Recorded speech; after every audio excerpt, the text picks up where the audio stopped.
Nature et Connexion. Bonjour à tous et à toutes et bienvenue dans ce nouvel épisode de Nature et Connexion. Aujourd'hui, je suis avec Léo Poncelet. Bonjour Léo. Bonjour Justine, merci pour Bonjour, oui. ton accueil, ton invitation. Avec joie. Alors Léo, tu es danseur, tu es aussi praticien en hypnose, tu es conteur, tu t'es formé au modèle des Hitchens.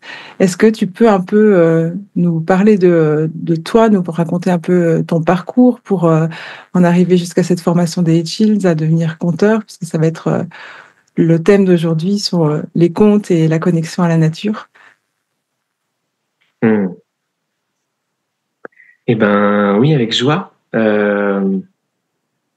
Moi, j'ai déjà envie de te remercier pour cette invitation, pour ouvrir cet espace, pour partager autour de ce qui m'est cher, de ces histoires et de tout ce lien, cette relation avec le conte et les histoires et avec le vivant et comment ça nourrit notre relation, chacun et chacune au vivant. Et ouais, j'ai beaucoup de gratitude pour toutes les personnes qui m'ont transmis, qui m'ont accompagné, qui m'ont inspiré, et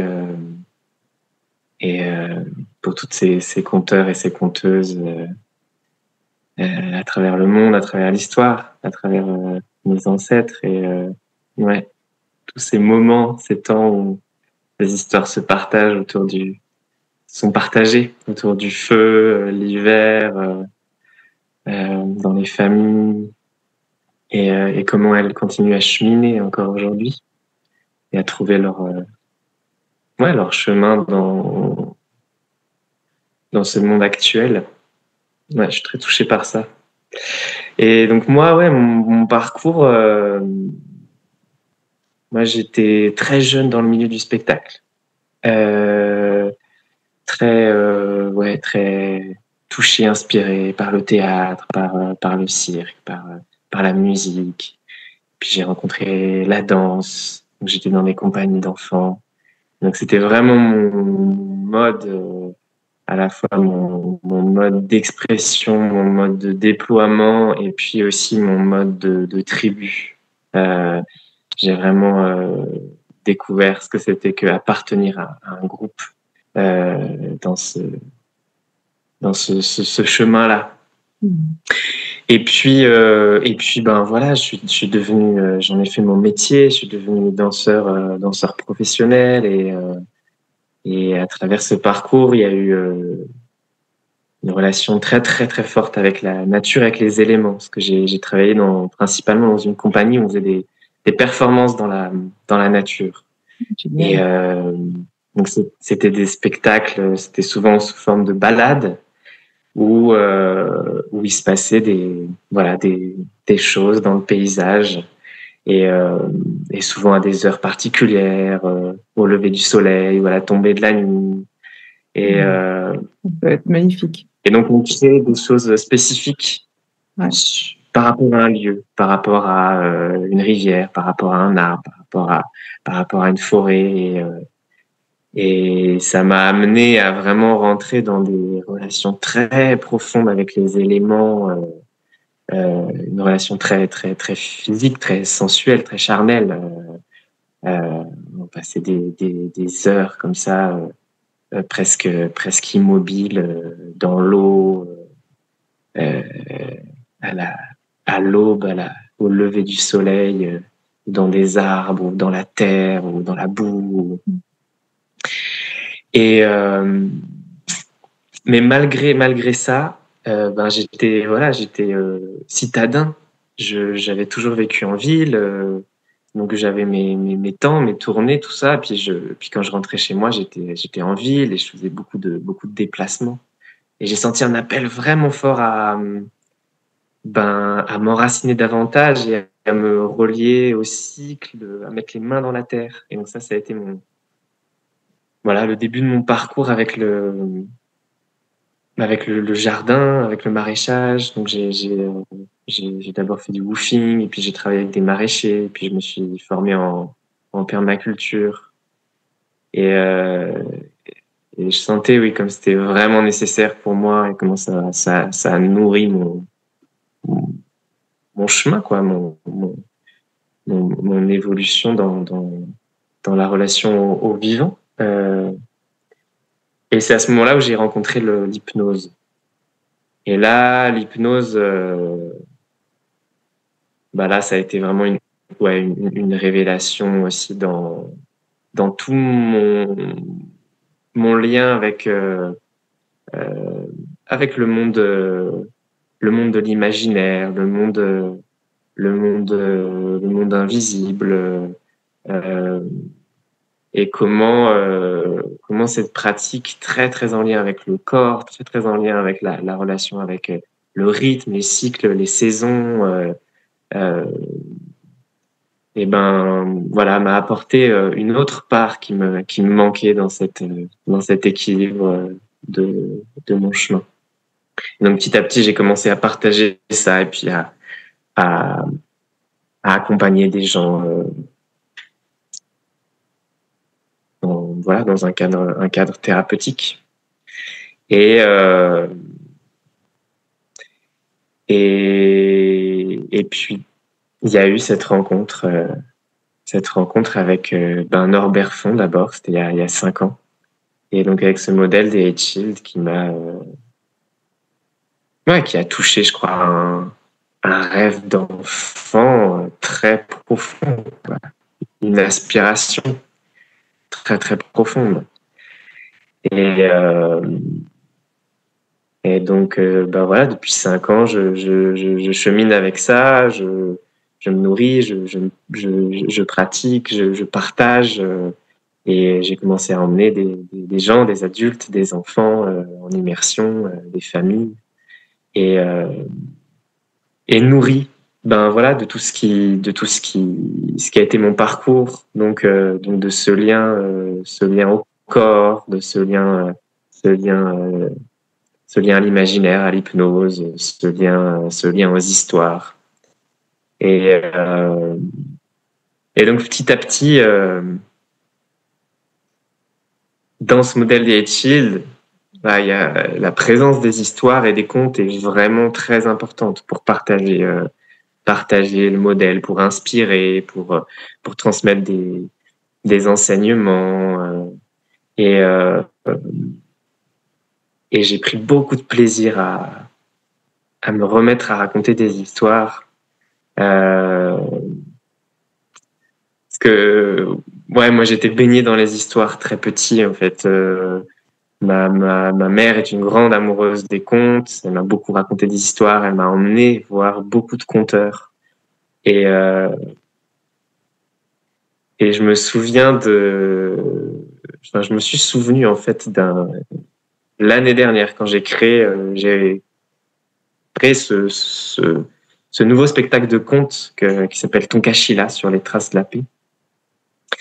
Il y a un souvenir qui m'est revenu de 15 ans en arrière, quand j'étais jeune danseur professionnel, et que j'étais dans une espèce de laboratoire avec des amis artistes, et on réfléchissait sur cette essence de ce qu'on avait envie de partager dans le spectacle. Il y avait quelque chose de très très très très engagé, une recherche d'essentiel, de pureté, de sacré, en fait.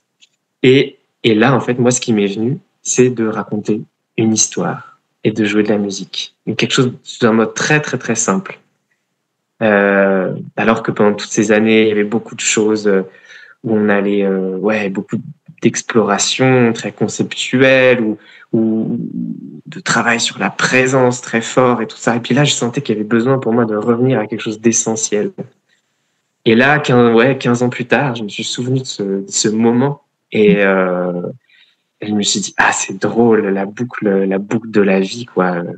Comment ça revient, comment quoi. ce que j'ai ouvert il y a 15 ans, voilà,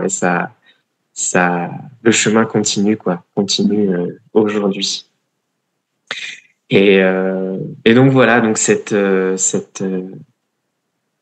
parcours à travers ce modèle des Eight Shield me ramène aujourd'hui à raconter des histoires en dehors même de ces temps d'immersion, de ces temps de partage, et à recréer, recréer des spectacles et à partager sous forme de stage aussi cette pratique du conte, pratique des histoires.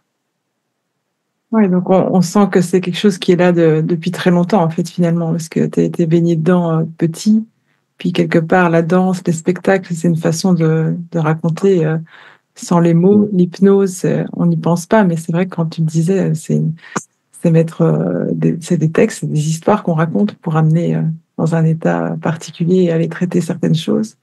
Et puis là, tu es revenu complètement directement au conte lui-même via les Hitchens. Donc, ouais, c'est vraiment présent partout dans ton parcours, quoi. Et du coup, est-ce que tu peux nous parler un petit peu, puisqu'on va entrer dans le vif du sujet qui est le conte, qui sont les histoires. Est-ce que peux nous parler un peu du conte, en fait? Qu'est-ce que c'est? Qu'est-ce que c'est un conte? Est-ce qu'il y a une différence avec des histoires? Qu'est-ce qu'on entend par là?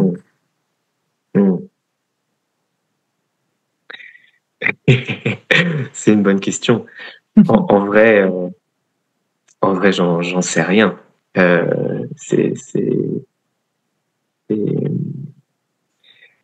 Dans ce qu'on nomme les contes, il y a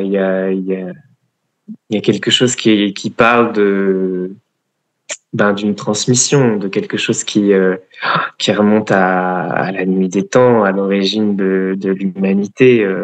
Dans ces contes qui se transmettent et qui cheminent, qui respirent, qui se transforment avec tous les gens qui les racontent, tous les gens qui les écoutent et qui du coup viennent se sculpter, se polisser à travers toutes ces générations et toutes ces personnalités différentes. Et donc, qui, quelque part, viennent toucher quelque chose de proche de l'universalité, avec toutes ces âmes qui les ont nourris, qui les ont accompagnés, qui les ont transformés. Et donc je crois qu'il y a quelque chose de cet ordre-là dans les contes.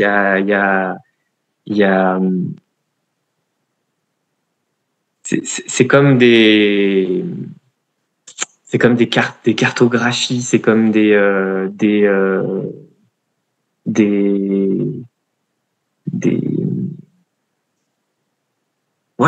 manières de nous montrer le chemin à travers notre intériorité, à travers notre évolution, à travers notre psychisme, à travers comment on chemine dans la vie. Les contes viennent nous apporter des réponses ou même d'autres questions, viennent nous rejoindre là où ce qu'on traverse toutes et tous dans notre humanité, dans nos questionnements intérieurs, dans nos doutes, dans nos ces moments de perte, ces moments où on se coupe des parts de nous-mêmes. Donc je crois que il y a quelque chose de cet ordre-là avec le conte et on peut voir aujourd'hui à travers ces contes du monde entier comment même au-delà de la culture, même si la culture est très importante, la culture d'où elle vient, au-delà de la culture, ces contes peuvent parler à chacun et chacune d'entre nous, quoi. C'est ça, même si on n'a pas des vérités universelles quelque part qui parfois sont ancrées dans une culture, effectivement, dans un paysage, dans une façon de vivre, mais avec des sujets qui sont universels, quoi. Ouais, effectivement, ouais. Ouais, je trouve que tu as une bonne définition du conte, finalement. Tu me disais, je ne sais pas, mais en fait, je trouve que c'est assez parlant, tout ce que tu dis là.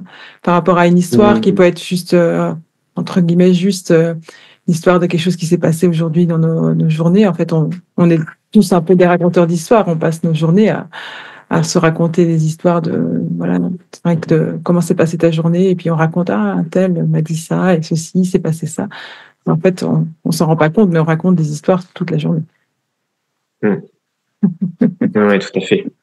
On raconte des histoires toute la journée, et on se raconte des histoires sur qui on est, sur comment est le monde, sur nos relations.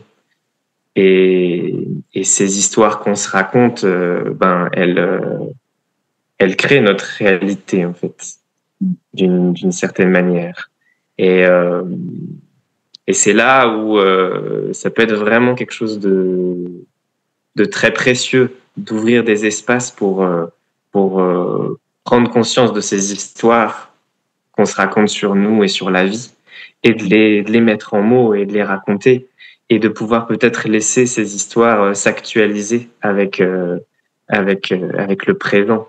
Et ça, je crois que il y a rien de mieux que d'ouvrir ces espaces pour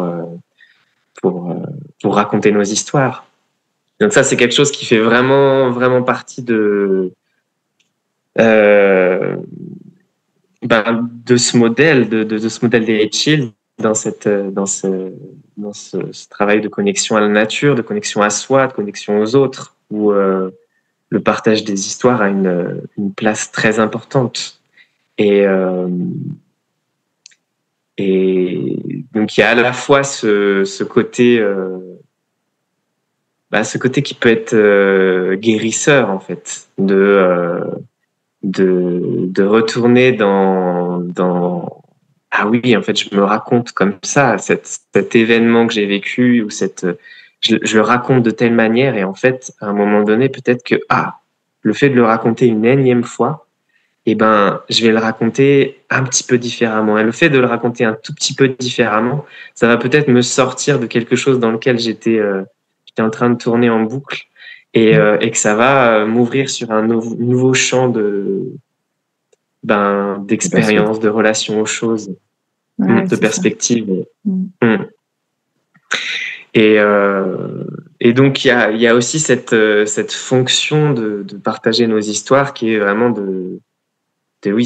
d'intégrer, en fait, les expériences, d'intégrer le vécu, de distiller les enseignements qui sont dans les expériences. Donc on utilise beaucoup ça justement pour approfondir la relation au vivant, dans le fait d'ouvrir ces espaces après avoir vécu des expériences en général seul dans la nature, où on va vivre des choses. Le fait de le raconter aux autres, et d'avoir un temps et une écoute très attentive et curieuse, ça nous permet en rentrant dans l'expérience, de l'intégrer, de considérer que c'est important. Et donc notre corps va en faire quelque chose de nécessaire aussi pour vivre avec les autres, parce que ça va être accueilli par un groupe, par la communauté. Et donc ça va nous permettre, quand on va retourner, qu'on va revivre des expériences avec le vivant, d'aller un peu plus loin, surtout si en plus après on est questionné, et que ces questions vont ouvrir aussi notre champ de perception, notre champ de conscience. Donc ce partage des histoires, il est vraiment vraiment très important dans cette c'est ça. dans ce modèle des Shield. C'est ça, c'est aller dans la nature pour récolter des histoires, et à la fois pour avoir quelqu'un qui est là pour les réceptionner. Et en racontant l'histoire, il y a des choses qui s'intègrent, comme tu dis, qui se marquent, et qu'on se rend compte qu'elles étaient peut-être importantes, et on met des mots dessus. Et le fait d'avoir quelqu'un qui nous écoute, ça nous permet Donc, de raconter l'histoire, ça nous relie à la nature, mais de la raconter à quelqu'un qui l'écoute vraiment, ça nous relie aux autres. Et comme tu disais, quand il y a des questions qui sont posées, bah, ça nous amène à une réflexion plus profonde et nous amène à stimuler cette curiosité qui fait qu'après, on a envie de retourner voir sur place ou d'aller plus loin, de se poser d'autres questions. Et c'est en ça que, oui, ça, que les histoires sont importantes pour nous connecter à la nature.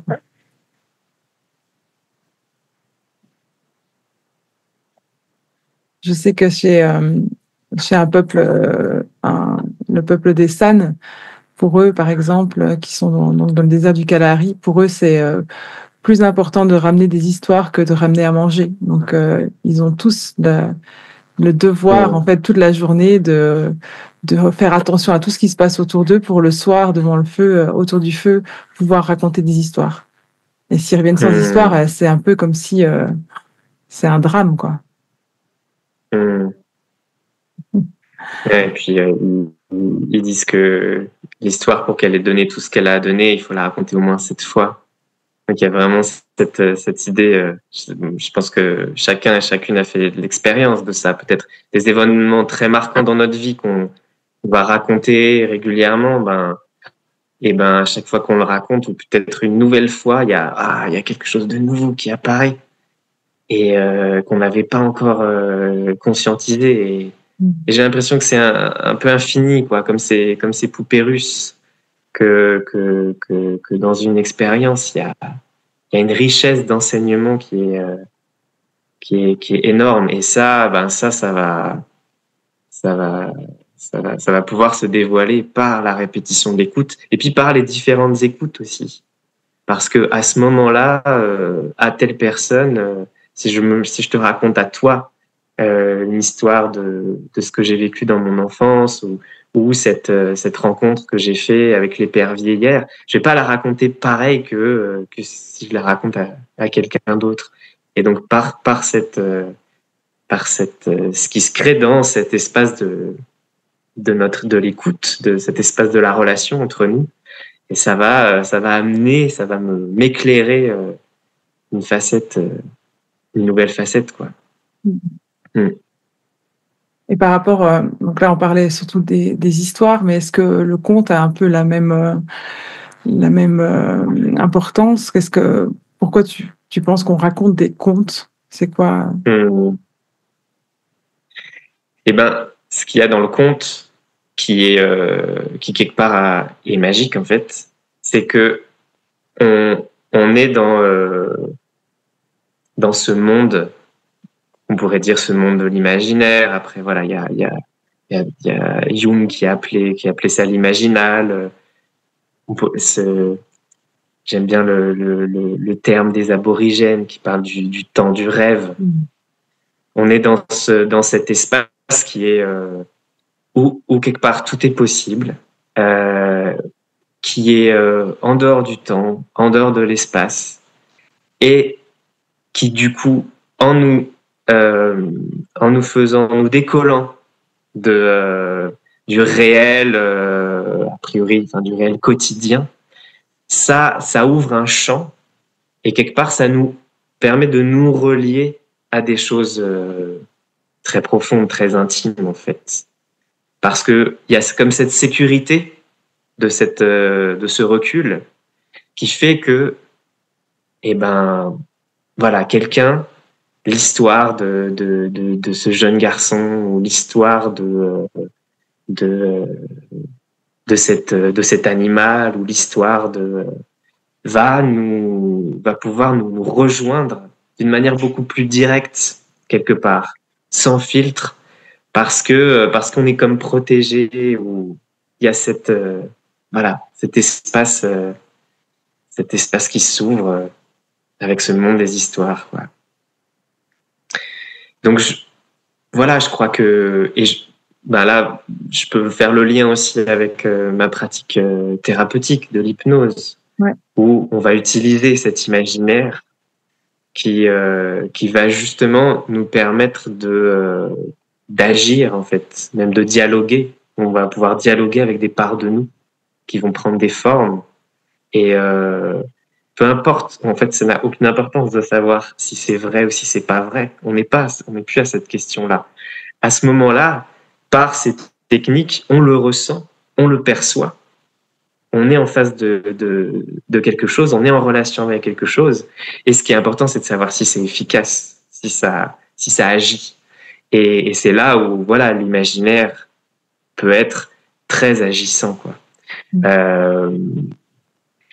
Et moi, j'aime beaucoup relier justement les histoires réelles, a priori, donc ma propre histoire ou les histoires des gens, avec les histoires imaginaires, avec les contes. Et donc, dans le spectacle Tonkashila sur les traces de la paix, c'est ce que je fais. Je tisse entre ma propre histoire et des histoires mythiques qui viennent des Haudenosaunee, des Iroquois, qu'on appelle les Iroquois. Là, dans le spectacle que je suis en train de créer, c'est la même chose. Je suis en train de tisser entre des histoires qui ont toqué à la porte très fort pour moi, en relation avec des rencontres avec des animaux. Et là, dans les formations, là, dans la formation que je propose, j'aime beaucoup aussi amener ça, aller voir, en fait, cette histoire-là, cette histoire qui t'a appelé, parce que par souvent on est comme appelé, comme touché par une histoire. Souvent on sait pas pourquoi, mais il y a quelque chose dans cette histoire qui vient nous chercher, quoi. Et c'est Clarissa Pinkola Estés qui dit toquer, qui toque à la porte de l'âme. J'aime beaucoup cette image. Et donc je propose d'aller pister ça, d'aller pister en fait cette histoire là qui vient ouvrir quelque chose à l'intérieur de mon cœur, à l'intérieur de. Eh ben, si je suis un peu tout ça, où est-ce que ça m'amène? Et certainement que ça va m'amener vers une histoire personnelle. Et peut-être que du coup, je vais pouvoir raconter ces deux histoires et que ces deux histoires vont pouvoir s'éclairer et me permettre de cheminer, d'avancer, de grandir, d'éclairer des choses. Et par rapport à ce que tu disais de la connexion à la nature, donc on a parlé des histoires de raconter chacun, en fait. Il y a une place dans ce modèle très importante justement au fait de raconter son histoire, d'être dans la communication et dans l'écoute de l'autre côté. C'est un peu aussi la relation du mentor avec son mentoré, que c'est d'écouter l'histoire et à l'autre d'arriver avec cette histoire. Comment est-ce que ces histoires peuvent nous apprendre, nous aider à tisser du lien avec le monde naturel et aussi les contes? Est-ce que, voilà, quelle est la différence entre le conte et les histoires dans ce cadre-là? Et comment le conte, lui aussi, vient nous apprendre des choses sur la nature et nous aider à tisser un lien avec les éléments de la nature et puis finalement, voilà, les autres êtres vivants. Oui. Eh ben oui, ça fait vraiment partie aussi d'une des fonctions du conte qui est beaucoup moins vivante chez nous, parce que justement il y a eu cet oubli de la relation à la terre et de la relation au vivant, mais qu'on peut retrouver vraiment très très vivant, par exemple chez les Amérindiens ou dans d'autres cultures, où les histoires vont porter des informations sur le vivant, sur comment fonctionne le vivant. Il y a par exemple une histoire que j'aime bien raconter. Il y a un endroit où j'ai donné souvent des séjours où il y a beaucoup de Douglas. Et je sais pas si vous voyez, c'est pomme de pin, la pomme de pin du Douglas, avec ces espèces de petites comme de petites langues qui sortent là, sous les petites lamelles. Donc, qui est vraiment spécifique. Ouais, c'est ça. Et qui pourrait peut-être même ressembler à des queues. Et en fait, on raconte que un jour, il y a eu un énorme feu dans la forêt, il y a très longtemps. Et que, à ce moment-là, tous les animaux de la forêt sont partis dans tous les sens, le plus vite possible, pour essayer d'échapper aux flammes qui étaient en train de se propager dans la forêt, à travers les arbres, à travers les arbustes. Et il y a une toute petite souris qui courait du plus vite qu'elle pouvait pour échapper aux flammes. Mais les flammes, elles avançaient, elles allaient plus vite qu'elle. Et juste à ce moment-là, il y a un arbre, un Douglas, qui lui a dit « Hé, viens, viens te mettre à l'abri là. Viens te mettre à l'abri là dans mon cône. » Et la souris a plongé à l'intérieur du cône du Douglas. Et il est resté juste sa petite queue qui dépassait.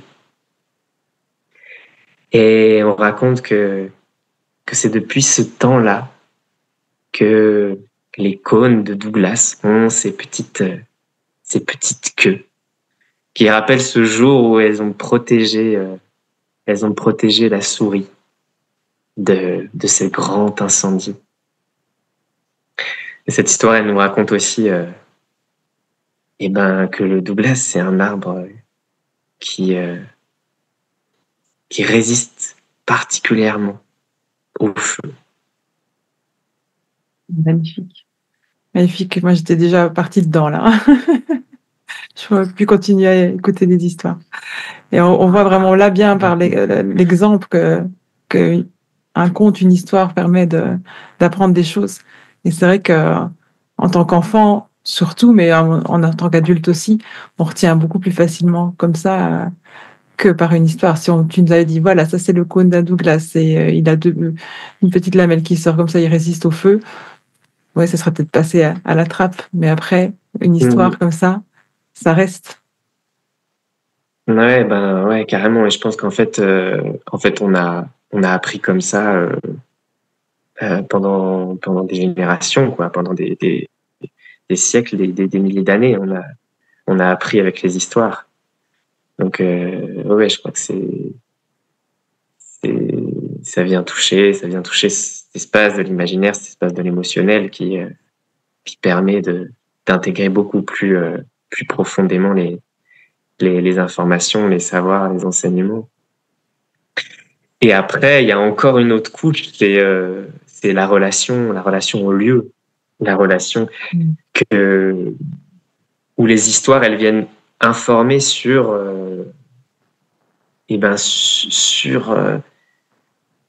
réalités vraiment spécifiques à un endroit. Et ça, ça chez nous, on le retrouve un tout petit peu dans le nom des lieux la plupart du temps.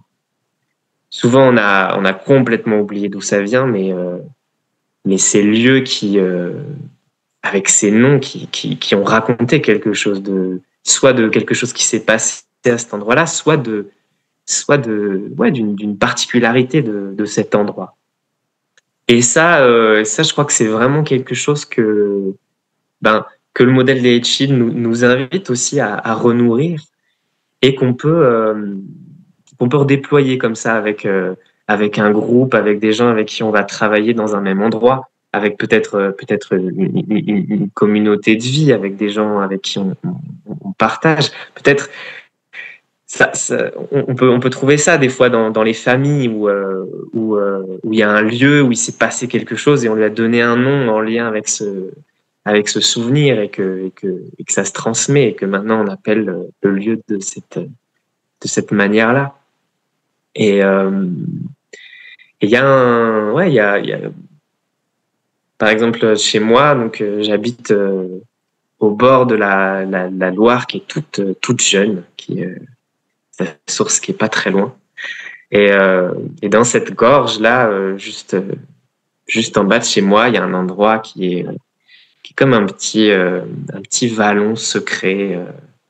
Il y a une grande plage, il y a un grand rocher que j'appelle le rocher de la grand-mère, et puis tout un bois de hêtres magnifiques avec des gros rochers. Alors, il y a des rochers granitiques, puis il y a des rochers basaltiques comme ça.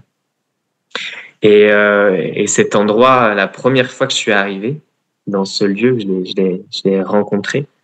Il y avait comme ça cette qualité de secret, cette qualité de magie, puis cette qualité de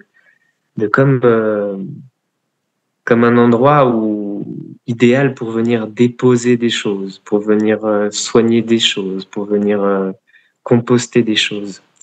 Et ce qui m'est venu, en fait, c'était comme si ce lieu s'appelait le cimetière des éléphants. Et, euh, et à partir de ce jour, j'ai appelé ce lieu le cimetière des éléphants. Et j'ai emmené des groupes et j'ai emmené des gens dans ce cimetière des éléphants. Et à chaque fois, en racontant, en partageant quelque chose de cette histoire, il y a des gens qui ont goûté à cette qualité pour venir déposer des deuils, déposer des choses.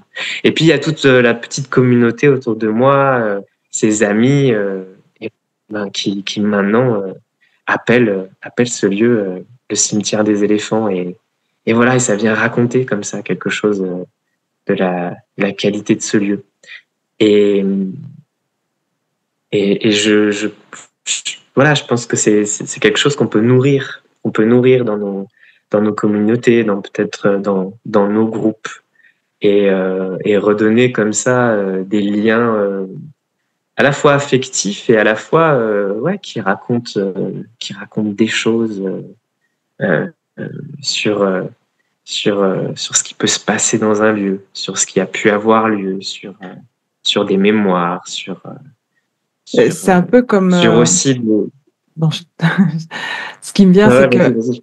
c'est que le fait de donner un nom comme ça à un lieu et d'avoir une histoire, ça le rend vivant, en fait, ça le rend réel quelque part. C'est un peu comme donner un nom à un être humain ou à un chat, un chien, si on les nomme pas, et c'est un peu comme s'ils n'existaient pas, on n'a pas d'identité. Et là, venir nommer un lieu, venir euh, raconter ses histoires autour, ça met de la vie, Hmm.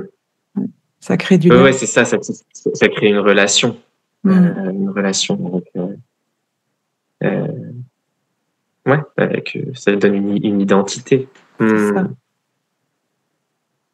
Et c'est vrai que moi, c'est un sujet qui me touche beaucoup, les contes et les histoires, parce que je trouve que en tout cas, dans ma propre vie, on m'a raconté des histoires, bien sûr, des livres, j'ai beaucoup Hmm. lu, mais j'ai l'impression qu'on a perdu cette capacité à raconter les histoires qui nous concernent.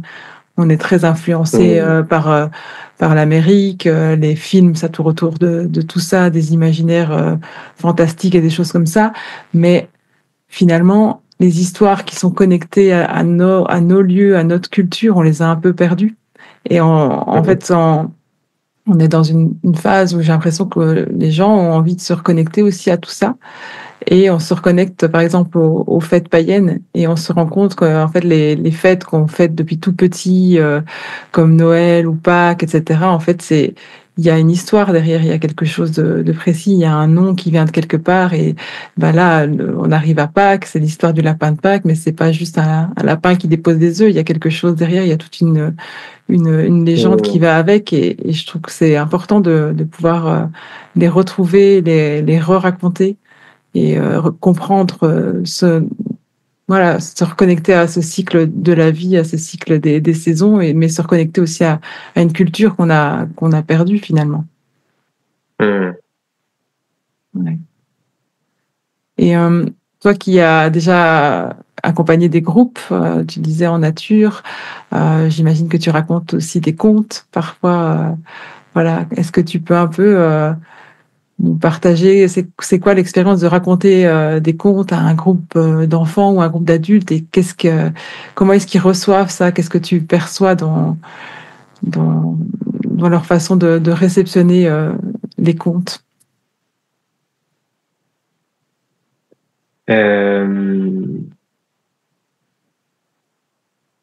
Bah oui, c'est vrai que dès qu'on raconte une histoire, il y a quelque chose de...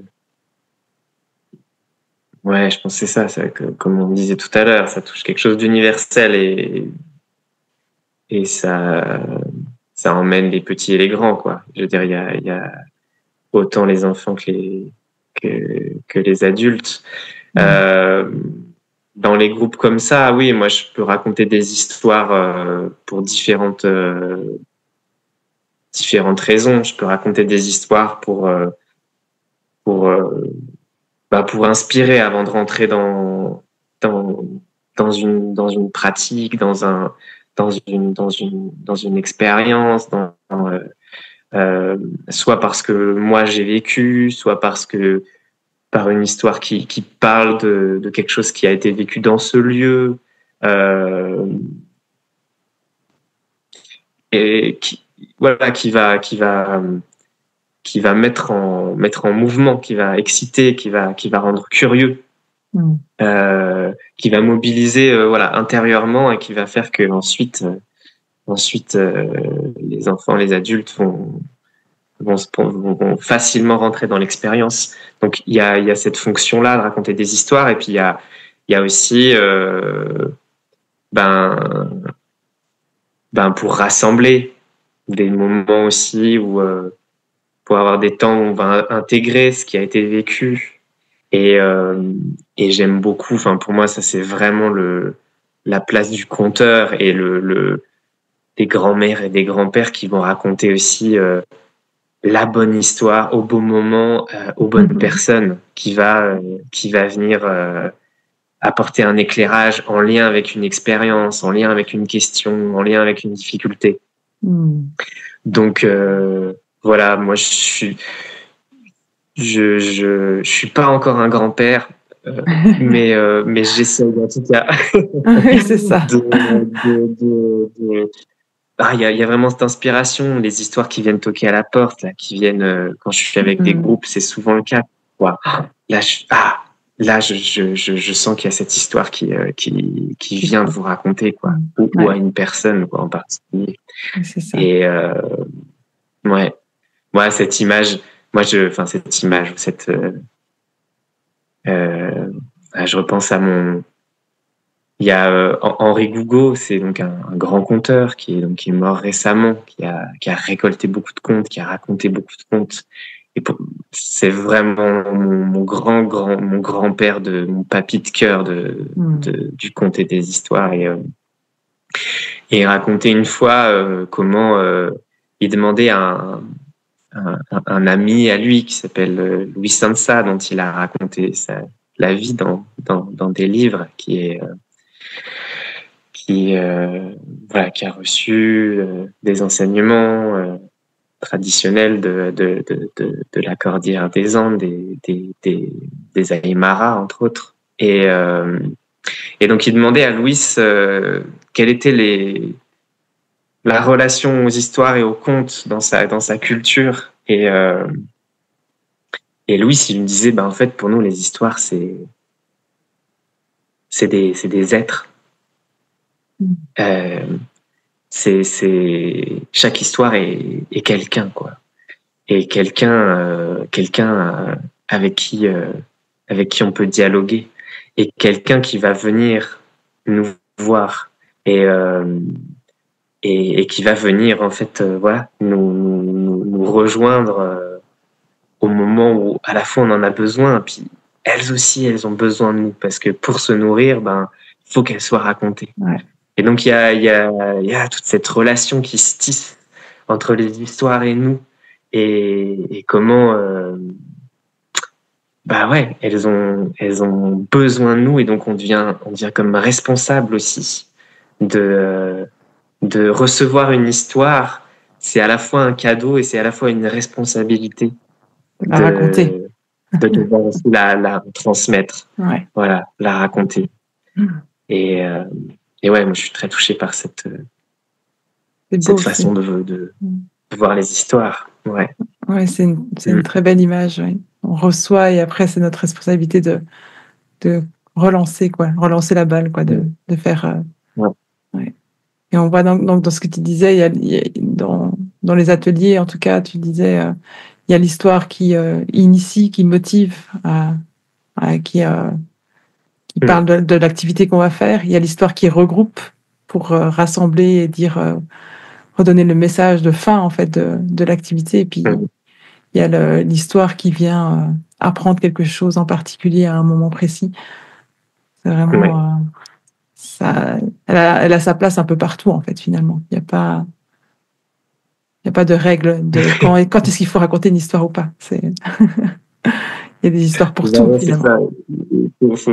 C'est quand elle vient se poser sur notre épaule là et qu'elle commence à nous parler à l'oreille. Ouais. C'est le moment-là. Et c'est ça. Et c'est vraiment aussi l'histoire, c'est un lien à la fois là avec quand ça parle de nature, c'est souvent en tout cas les contes, il y a souvent des éléments de nature. C'est un lien avec la nature, c'est un lien avec les lieux, c'est aussi un lien avec les ancêtres. Dans ce cadre-là d'expliquer qu'on raconte des histoires pour qu'elles soient racontées, et si on fait tous pareil et qu'on raconte à nos enfants, qui racontent à nos enfants, ça nous relie à toute une génération. Ça fait vivre encore nos ancêtres et ça nous relie aux générations futures aussi. Ouais. Ouais, tout à fait. Et aujourd'hui, oui, à travers le monde, on a vraiment une chance inouïe aujourd'hui avec tous ces gens qui ont récolté ces histoires, tous ces anthropologues, ces ethnologues qui ont récolté des histoires partout à travers le monde. On a une richesse d'accessibilité des histoires qui est ouais, oui, qui est incroyable et ce qui nous permet de mettre en lien et de se rendre compte que c'est partout, que ça soit n'importe où dans le monde, on raconte des histoires et on a toujours raconté des histoires, comme tu disais, il y a beaucoup de cultures qui étaient essentiellement orales et c'est par le fait de raconter des histoires qu'on apprenait les choses aux enfants et on se rend compte que c'est partout pareil, que ce soit ici, en Asie, en Afrique, en Amérique, tout le monde racontait des histoires et souvent, comme tu disais, il y a des choses universelles qui revenaient. Les personnages sont différents, les animaux sont différents, mais les idées sont les mêmes parce qu'on a tous besoin d'apprendre la même chose finalement. Ouais, c'est ça. Ouais. Et donc toi tu as créé donc une formation de conteur. Est-ce que tu peux un peu nous en parler et nous expliquer un peu, voilà, qu'est-ce qu'il faut pour être un conteur? Parce que finalement, comme on le disait, on raconte tous des histoires, mais quand on demanderait par exemple autour du feu à quelqu'un de raconter des histoires, les gens auraient tendance à dire oh non non, moi je sais pas raconter d'histoires. C'est un peu comme chanter, oh non non, je sais pas chanter. On a un peu un frein, une peur comme ça de raconter des histoires, mais est-ce qu'on est tous capables de pouvoir raconter des histoires, des contes, et qu'est-ce qu'il nous faut apprendre pour le faire au mieux? Oui, bah oui, c'est ça. C'est comme on disait, en fait, on raconte tous des histoires tout le temps. Et après, bah il y a des choses qu'on peut nourrir. Des bah comment moi en fait j'aime bien travailler déjà sur ouvrir cet espace de l'imaginaire, ce monde de l'imaginaire, ce paysage intérieur qu'on a en nous, et le rendre de plus en plus accessible, de plus en plus tangible. Donc travailler beaucoup sur les sens, sur la sensorialité, sur la mémoire, sur le lâcher prise, des mots, le lâcher prise du corps. Donc il y a ce travail là qu'on peut faire pour que vraiment ce paysage imaginaire, quand on va rentrer dans une histoire, on rentre très concrètement, très physiquement, très sensoriellement dans cette histoire. Et plus c'est le cas, plus ça va être facile d'inviter les autres à rentrer dans ce paysage, à rentrer dans ce monde, à rentrer dans cette histoire. Donc il y a cet aspect-là qu'on peut nourrir de plein de façons. Il y a tout cet engagement du corps, comment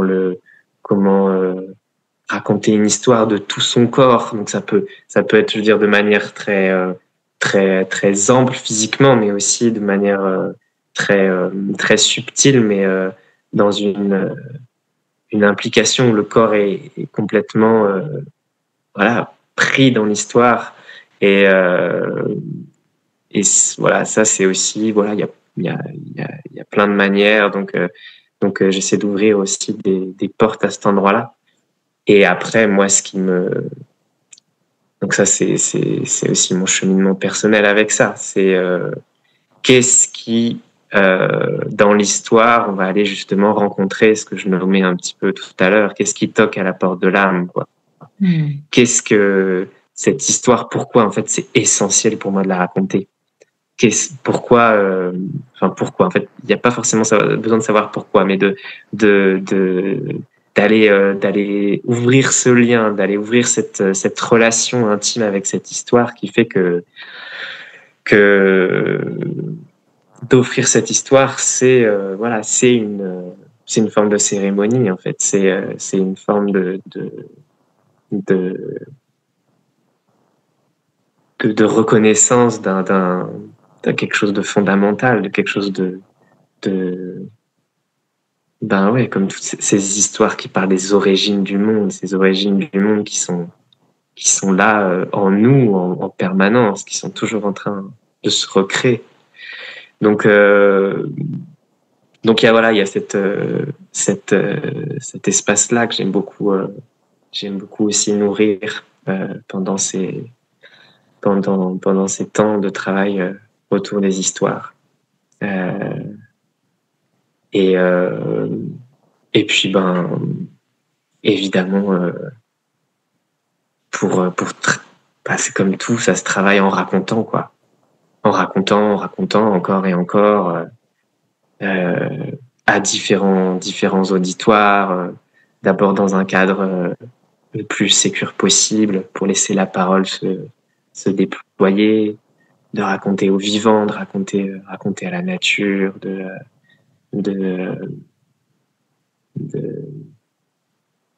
s'engager dedans, quoi. Donc j'essaie de proposer un cadre où la parole elle va pouvoir s'ouvrir aussi dans cette écoute accueillante, attentive, bienveillante, et qu'elle puisse prendre de plus en plus de dimensions. Et voilà, ça me donne envie de partager aussi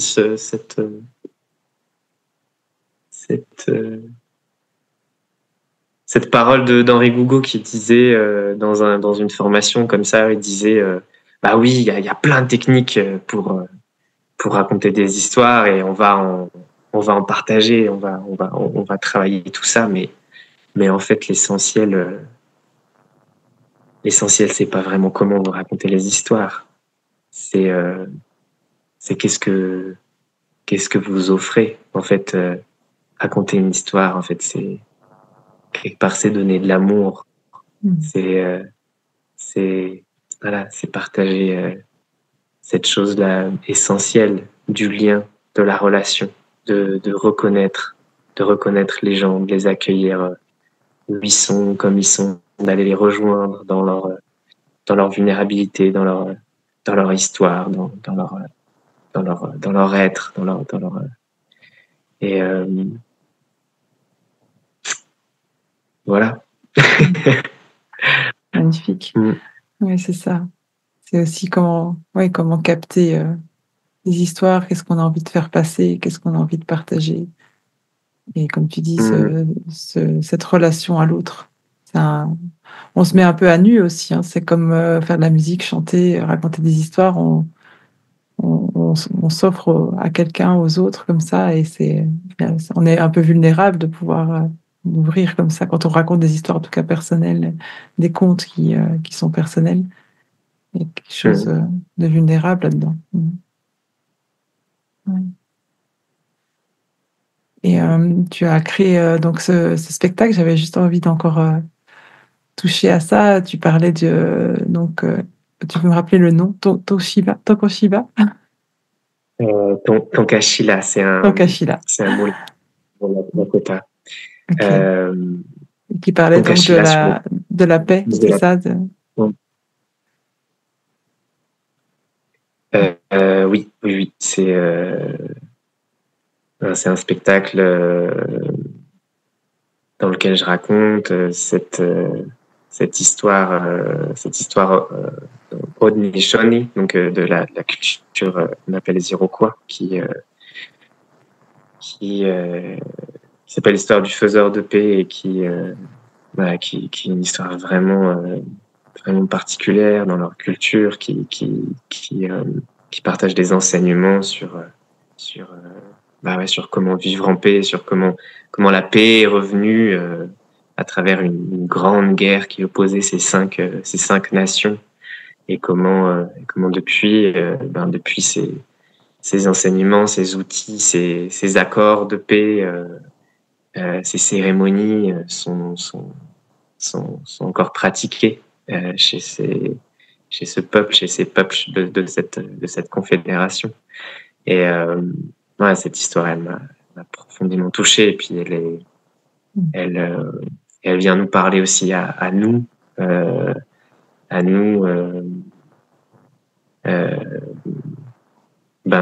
occidentaux, en lien avec une prophétie qui a été partagée dans cette histoire. Et donc dans ce spectacle, je raconte cette histoire que je tisse avec ma propre histoire, avec des endroits de retrouvailles, de recherche, de ce lien, mes origines en lien avec la terre, en lien avec mes ancêtres, et voilà. Puis je chante aussi, je chante et je joue de la musique dans cette histoire. Et c'est un spectacle qui pour moi se rapproche de quelque chose de la cérémonie, où j'implique les gens à rentrer dans un espace particulier, à quelque part à s'engager avec moi. Donc c'est un spectacle qui demande aussi un cadre particulier, qui dure un certain temps.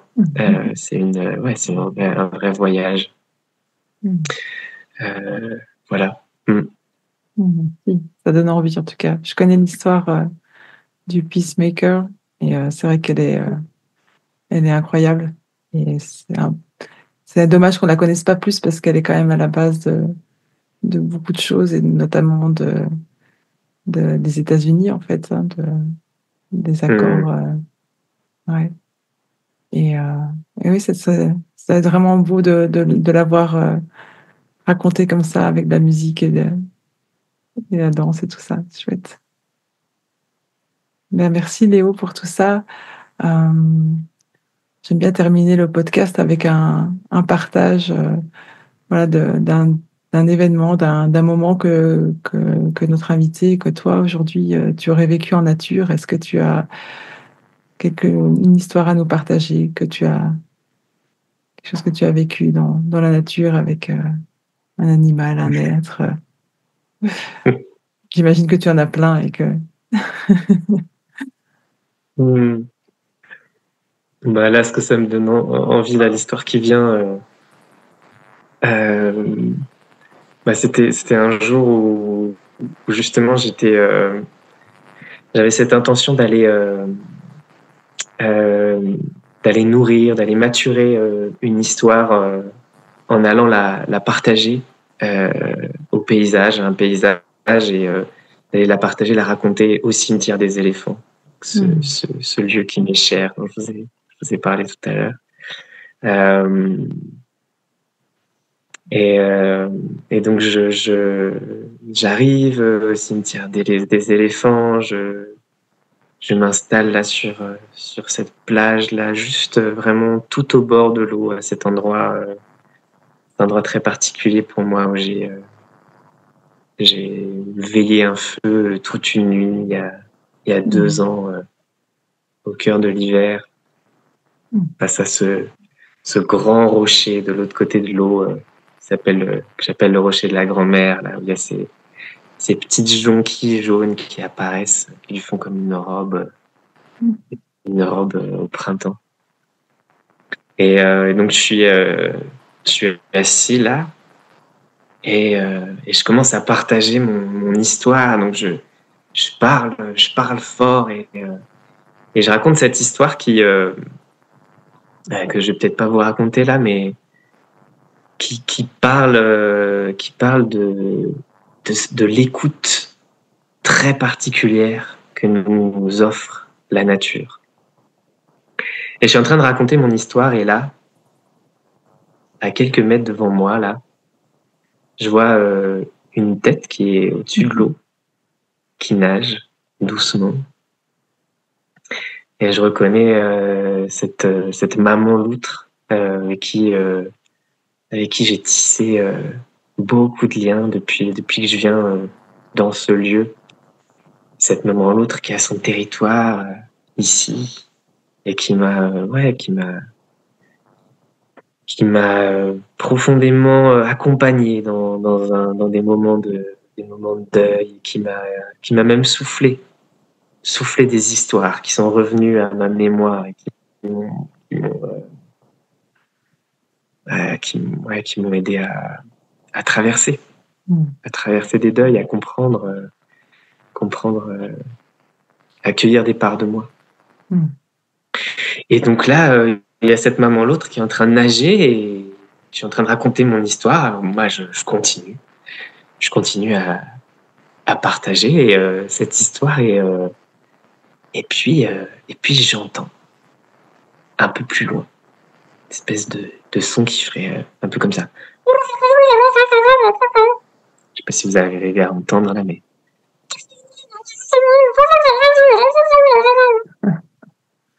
et donc je termine de raconter mon histoire, qui fait cet éloge de l'écoute de la nature, et je me rapproche tout doucement des sons, et là je vois 2 jeunes loutrons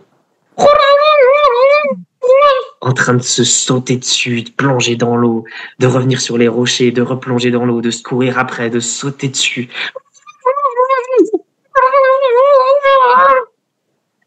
Et comme ça peut-être pendant un quart d'heure, là c'était la fin du jour, et donc jusqu'à ce que mes yeux puissent plus discerner, vraiment plus voir, je les ai contemplés en train de jouer, de sauter dessus, et ouais, ça a été un grand cadeau, et ouais, une blague de cette histoire qui venait faire cet éloge de cet accueil, et je crois que c'est le plus bel accueil de mes histoires que j'ai eu jusqu'à aujourd'hui. Ouais. Une belle synchronicité, hein, et des bons spectateurs pour écouter ton histoire. Magnifique, oh, super. Merci pour cette belle histoire qui clôture cet échange assez riche sur les histoires et les contes. En tout cas, moi, ça me donne envie là d'aller m'asseoir dans la nature et d'aller capter des histoires et d'en raconter, et qu'on en raconte plus. C'est vraiment, je pense qu'on a besoin de recréer des nouveaux imaginaires, on a besoin de se relier à des vieilles histoires aussi, de se relier à nous-mêmes, aux autres, au territoire. Et les histoires, comme tu disais, c'est vraiment un beau moyen pour le faire. Donc, Merci pour ça et pour avoir initié la motivation avec toutes ces histoires. Merci beaucoup, Justine,